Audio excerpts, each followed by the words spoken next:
Nobody anticipated that an elderly woman's modest presence would reveal a startling reality and stop the entire establishment when she entered an opulent restaurant. P.T.O.N. Bistro, a well-known fine dining establishment in Portland, Oregon, had large glass windows that let in a pleasant glow from the late afternoon sun. It was the type of place where people went to celebrate life's milestones or complete profitable business transactions, and the air inside was filled with delicate notes from a live pianist in the corner, the clinking of glasses, and quiet murmuring. Amidst the elegant furnishings and well-tailored clothing, an old black woman emerged from the front door. Her steps were slow but purposeful, her back straight despite the years etched into her frame.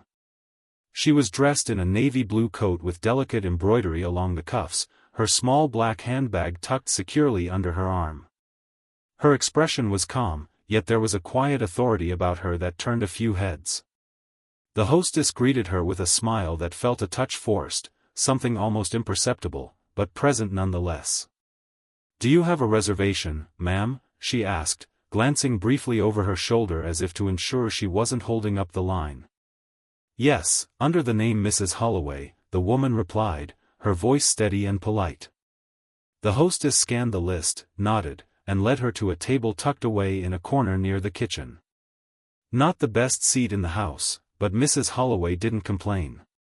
She took her seat, folded her hands on the table, and glanced at the menu. But something was off. A few moments passed, then several more.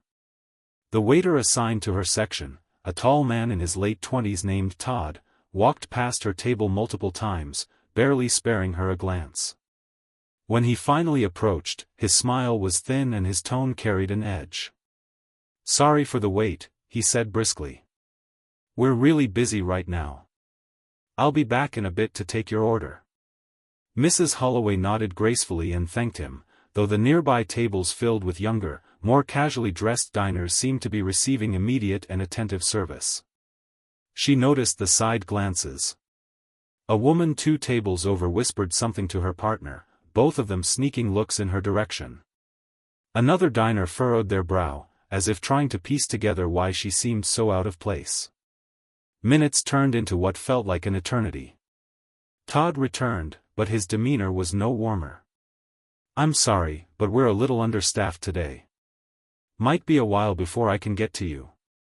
Mrs. Holloway's lips pressed into a faint smile. "Take your time," she said, her tone betraying none of the frustration she might have felt. She wasn't about to make a scene, but the discomfort in the air was palpable.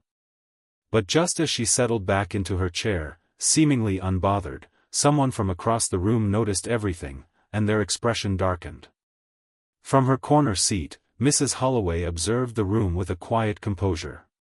It wasn't her first encounter with this kind of subtle treatment, the kind that wasn't loud or overt, but had a way of making itself known in every delayed service and dismissive glance. Still, she remained poised, her hands resting gently on the table as if she were merely passing time. Meanwhile, Todd busied himself with nearby tables, his tone cheerful and his smile effortless as he took orders and cracked jokes with other patrons. When he walked past her table again without even acknowledging her, the unease among the other diners began to grow. A young couple near the center of the room exchanged nervous glances. "Why hasn't that table been served yet?" the woman whispered, her voice barely audible over the ambient music. Her partner shrugged, casting a quick glance toward Todd, who seemed completely indifferent. The seconds stretched into minutes, and though Mrs. Holloway kept her calm exterior, a small part of her wondered how far this would go. She reached for her water glass, but even that had been left empty. A few tables away, a waiter delivered a fresh glass of wine to a customer who had arrived long after she did. Todd finally returned, carrying a tray of food destined for another table. He paused briefly as he passed Mrs. Holloway. "Still haven't decided?" he asked, his tone bordering on dismissive, as though the delay were her fault. She looked up at him, her eyes steady and kind, but with a quiet intensity that made him falter. "I'm ready to order whenever you have a moment," she said, her voice measured and polite. Todd nodded, muttering something under his breath as he walked away. But a few tables away, someone else had been watching closely. At a table near the bar, a man in his late 30s sat with a half-empty glass of sparkling water, dressed in a crisp navy blazer. His demeanor was calm but sharp, his eyes narrowing as he observed Todd's behavior. He had been quietly taking note of every interaction, every slight, and every dismissive glance. His fingers tapped lightly on the table as his expression grew colder with each passing minute. For now, he stayed silent, his gaze darting between Mrs. Holloway and the staff. He wasn't just any diner. He was the restaurant's owner. And Mrs. Holloway wasn't just any patron. She was his mother. But he wasn't ready to step in just yet. He wanted to see how far this would go, how Todd would treat someone he assumed was powerless. His jaw tightened as Todd laughed with another table, oblivious to the storm brewing on the other side of the room. The tension was rising, and even though Mrs. Holloway stayed composed, the atmosphere in the restaurant became more tense by the moment. It was only a question of time until something gave. Elijah Holloway was leaning back in his chair across the room, his fingers still tapping the edge of the table in a repetitive manner. He wasn't the type to lose his temper easily. Years in the restaurant industry had taught him that patience was often the most powerful tool in his arsenal. But this was different. Watching his mother endure the subtle but deliberate mistreatment filled him with a slow-burning anger. Elijah had poured his heart into building Pemberton's Bistro. It was more than just a business, it was a testament to the values his mother had instilled in him: respect, integrity, and fairness. She had been his anchor through years of struggle, the voice in his ear reminding him to keep pushing forward when the odds were stacked against him. Now, seeing her treated as though she didn't belong in a space he had created, it felt personal. He noticed the way Todd avoided her table, the way he smiled effortlessly at other guests while his expression hardened whenever he glanced her way. Elijah caught the faint smirk Todd gave another server, as if sharing an unspoken joke. His grip tightened around his glass. The restaurant was his domain, his pride. Every detail, from the menu to the decor, bore his mark. Yet at this moment, he felt powerless. His mother was the one person in the world he would never allow to be disrespected, and here she was, enduring it with grace he wasn't sure he could master himself. Elijah's thoughts raced. Should he confront Todd now and make an example of him in front of the entire restaurant? Or should he wait and let the moment unfold, ensuring there was no room for excuses later? He chose the latter. He signaled to the manager, a middle-aged woman named Dana, who approached his table cautiously. "Keep an eye on table 12, he said under his breath, nodding toward his mother. "I want to see how Todd handles this. Don't intervene yet." Dana hesitated but nodded. She knew better than to question Elijah when his tone was that firm. Elijah's focus returned to his mother. She was now looking at her watch, her movements deliberate and calm. She wasn't going to complain, he knew that much. Complaints had never been her way. She believed in letting actions speak louder than words. But Elijah also believed in actions. And soon, Todd would see the consequences of his. The tension in the restaurant had become impossible to ignore. Conversations had quieted, and more patrons were stealing glances at Mrs. Holloway. Todd, however, seemed oblivious, or perhaps emboldened. As he passed by her table again, she politely raised her hand. "Excuse me," she said softly, her voice cutting through the murmurs around her. Todd paused, his expression tightening with impatience. "Yes," he replied curtly, barely masking his irritation. "I'd like to place my order now, if you're not too busy," she said, maintaining her grace. Todd sighed audibly, glancing around as if to find an escape. "I'll be back in a minute," he muttered, turning away before she could respond. At that moment, Elijah rose from his seat. His movements were deliberate and unhurried. The room seemed to shift as he crossed it, his presence commanding without a word. He reached Todd just as the waiter was joking with another table. The casual arrogance on his face quickly melted into confusion when he noticed Elijah standing beside him. "Elijah, hey," Todd stammered, attempting a smile. I didn't know you were here. I've been here, Elijah said calmly, his voice carrying an unmistakable authority. And I've been watching. Todd's smile faltered. Watching what? Elijah's eyes flicked toward his mother's table, then back to Todd. Watching you ignore my mother, who's been sitting there for almost 30 minutes without so much as a glass of water. The color drained from Todd's face. He glanced toward Mrs. Holloway, who was now sitting upright, her calm gaze locked on the interaction. Your mother? Todd stammered, his voice cracking. Yes. My mother, Elijah said, his tone sharpening. The woman you've treated like an inconvenience. The woman you thought didn't deserve the same respect you've been showering on every other table in this room. The restaurant fell silent. All eyes were now on the scene. Even the pianist had stopped mid-note, his fingers hovering over the keys. Todd opened his mouth to speak, but Elijah cut him off.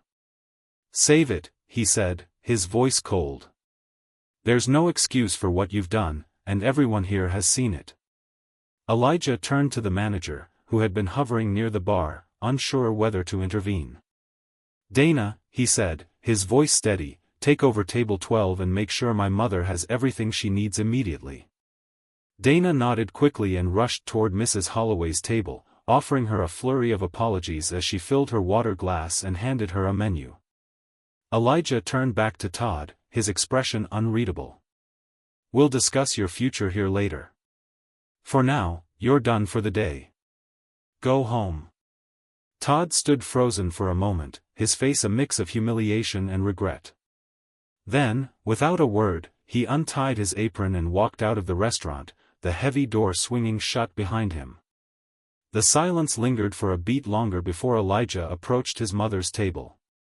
He crouched slightly to meet her gaze, his stern demeanor softening into something warmer. You okay, Mom? He asked quietly. Mrs. Holloway smiled, reaching out to pat his hand. I'm fine, son. You handled that well. Elijah exhaled, the tension in his shoulders easing. I should have stepped in sooner. No, she replied gently. You let him reveal his character. Sometimes that's more powerful than confronting someone right away. But as the restaurant returned to its usual hum of activity, it was clear that no one would forget what had just happened, or the lesson it carried. The atmosphere in Pemberton's bistro had shifted. Conversations picked up again, but the air was heavier, more thoughtful. Patrons who had witnessed the scene now looked at Mrs. Holloway with a mixture of respect and quiet admiration. Elijah returned to his table, his face still composed though the lingering anger in his eyes hadn't entirely faded. Meanwhile, Dana made sure Mrs. Holloway's meal was served promptly. She personally presented the dishes with an apology so heartfelt it felt as though she were trying to undo the actions of the entire evening. Mrs. Holloway accepted the apology with her usual grace, offering a small nod before turning her attention to the food. She didn't need grand gestures or speeches. Her quiet dignity had spoken volumes already. At another table, a young couple who had been observing the entire situation leaned toward each other. I can't believe he treated her like that, the woman whispered, shaking her head. It makes you think about how often this happens and no one says anything. Her partner nodded thoughtfully. It's not just about what you see. It's about what you're willing to stand up against when it happens. Elijah overheard their exchange as he passed their table on his way back to his mother. Their words stayed with him. He thought about the countless times people like Todd had gotten away with mistreatment simply because no one had been watching, or cared enough to intervene. When Elijah sat down beside his mother, she reached across the table and took his hand. You've built something beautiful here, Elijah, she said softly. But remember, a place like this isn't just about food or ambience. It's about how people feel when they walk through those doors. I know, Mom, Elijah replied, his voice tinged with regret. I let you down tonight. She shook her head. No, you didn't. You gave everyone here a chance to see the truth, and you handled it with integrity. That's what matters. Around them, the staff seemed more attentive, the service more thoughtful. It wasn't just about avoiding another incident. It was about the unspoken lesson Elijah's actions had taught them all: respect and kindness weren't optional. They were the foundation of everything. As Mrs. Holloway finished her meal, she glanced around the room, her gaze settling briefly on Dana, who gave her a small, apologetic smile. There was no bitterness in her expression, only a quiet satisfaction that the moment had left an impression. But for Elijah, the lesson wasn't just for Todd or the staff. It was a reminder for himself too. Leadership wasn't just about managing operations. It was about upholding the values that made his restaurant a place worth visiting. As the evening wound down, Mrs. Holloway prepared to leave, her calm demeanor unchanged. Elijah walked her to the door, holding it open as she stepped out into the crisp evening air. For a moment they stood there together, the glow from the restaurant's windows illuminating their faces. "You did good, son," she said, her voice carrying a warmth that softened the day's tension. Elijah smiled faintly. "I still wish it hadn't happened at all." She placed a hand on his arm. "How you react is what counts. You provided everyone with something to ponder and something they will remember. The true shift is that." He watched her walk to the waiting automobile at the curb and nodded. She gave him a final smile before turning back to get in. With the earlier incident still vivid in their thoughts, the personnel inside the restaurant worked silently to close down. Dana gathered the team for a brief meeting, her tone serious yet constructive. "What happened tonight is a wake-up call," she began. "Not just about how we treat our guests, but about the culture we're creating here. Every person who walks through those doors deserves respect. No exceptions." The staff nodded, their expressions solemn. Todd's absence was palpable, a reminder of what happens when prejudice replaces professionalism. As Elijah returned inside, he glanced around the emptying dining room. The events of the evening weighed on him, but they also reaffirmed his commitment to making Pemberton's Bistro more than just a restaurant. It had to be a place where dignity and kindness were served alongside the finest meals. For the guests who had witnessed it all, the night would linger in their minds. They had come for fine dining but left with a story that reminded them of the power of respect, the importance of standing up, and the quiet strength of those who refused to let injustice define them. And to you watching, ask yourself, what would you have done in that moment? Would you have spoken up? Would you have stood by and let it happen? These moments aren't always obvious, but they're everywhere. Let tonight's story be a reminder to choose dignity and empathy every time. If this story moved you, don't forget to subscribe and share. It's through these conversations that we grow together.